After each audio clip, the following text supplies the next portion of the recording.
Okay, so you have to hear this. Just weeks after GPT-5 had its, well, let's call it a rocky launch, Sam Altman goes and drops a bombshell that nobody saw coming. He's already talking about GPT-6. And no, this isn't just another little upgrade. He's promising something way more advanced, way more personal than anything we've ever seen. But this whole thing feels like more than just a sneak peek at new tech. It feels like a major strategic play. All right, let's get into it. I mean, that's the big question on everyone's mind, right? Why pivot so fast? Is this just damage control for a launch that kind of flopped, or is this part of some bigger, way more ambitious plan? The answer, I think, tells us a whole lot about OpenAI's strategy and the crazy pressure of this whole AI race. So, to really understand what's happening here, we have to look at what Sam Altman's been saying. In late August of 2025, he made a series of super carefully timed statements. And he wasn't just, responding to criticism, he was basically rewriting OpenAI's entire roadmap for the future. But hang on. Before we get to all the shiny promises of GPT-6, we got to talk about the crisis that kicked this whole thing off. To really get why OpenAI is suddenly looking so far ahead, you first have to understand what went wrong with their brand new release, GPT-5. Yeah, the GPT-5 launch went sideways and fast.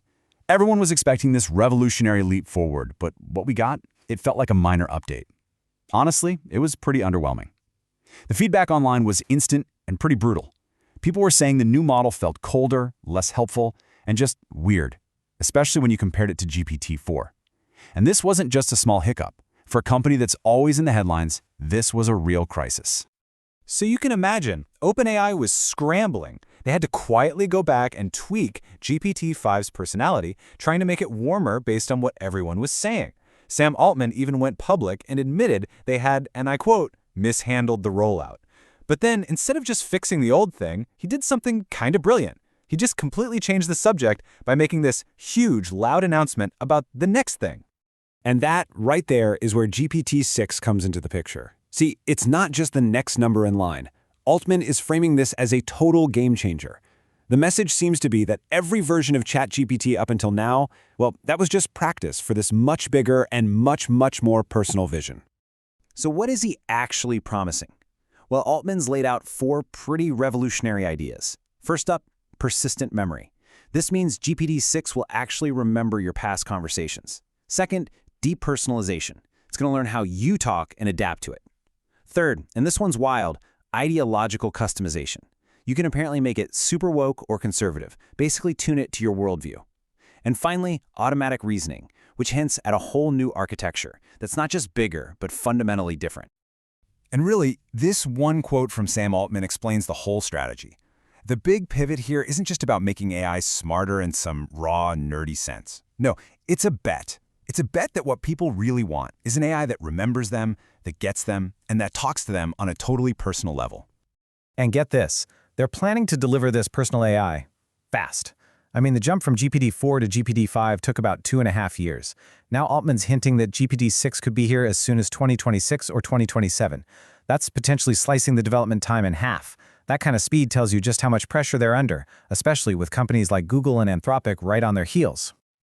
So, it all comes back to that one question. Why announce GPT-6 now? Why so soon? Well, this wasn't just about the tech. This was a stone-cold, calculated business move. The timing was absolutely deliberate, and it was designed to do a few key things, right in the middle of that GPT-5 mess. I mean, it's a classic tech playbook, right? First, it totally redirects the conversation.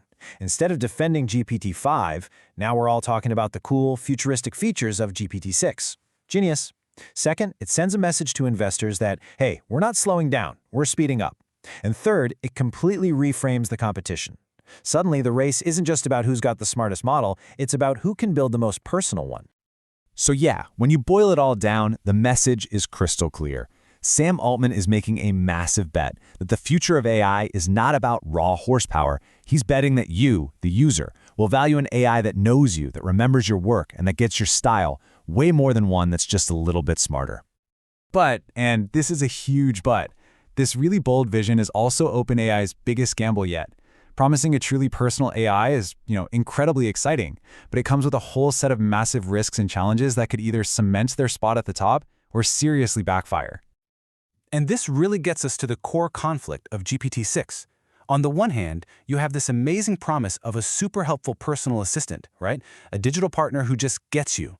But on the other hand, you've got the peril, the risk of a system that could feel like a creepy surveillance tool that's always watching and learning. It is a very, very fine line.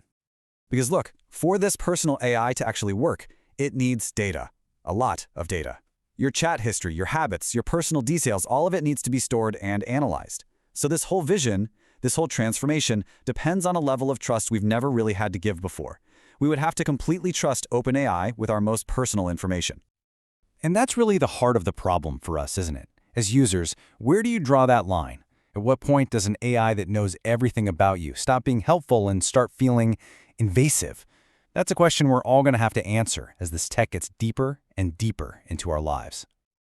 So we're left with this one last big thought to chew on. OpenAI is betting everything that an AI with a perfect memory is the ultimate dream, a tool that's finally seamless, continuous, and truly personal. But as we start handing over more and more of ourselves to these systems, you just have to ask, could that dream just as easily become a nightmare?